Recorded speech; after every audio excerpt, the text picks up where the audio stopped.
মাইলের পর মাইল শুধু পাটখড়ি আর পাটখড়ি। এই এলাকায় প্রচুর পাট আবাদ হয়। পাটখড়ির যে সুন্দর দৃশ্য, মানে দেখার মতো দৃশ্য, মনোমুগ্ধকর একটা দৃশ্য, মন ছুঁয়েছে।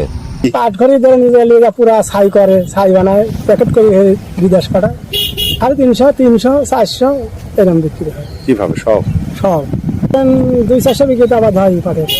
দেশ থেকে পাটখড়ি ছাই রপ্তানি হচ্ছে। ব্যতিক্রমী এই পণ্যের রপ্তানি দিন দিন বাড়ছে, আর সে কারণে বাড়ছে ছাই উৎপাদনের কারখানাও। বাংলাদেশ থেকে পাটখড়ি ছাইয়ের প্রধান আমদানিকারক দেশ হচ্ছে চীন, তাইওয়ান, ব্রাজিলেও এটি রপ্তানি হচ্ছে। এর বড় বাজার রয়েছে মেক্সিকো, যুক্তরাষ্ট্র, অস্ট্রেলিয়া, কানাডা, জাপান, ব্রাজিল, তুরস্ক, দক্ষিণ কোরিয়া, জার্মানি সহ ইউরোপের দেশগুলোতে, যে কারণে এই পাটখড়ির চাহিদা ব্যাপক।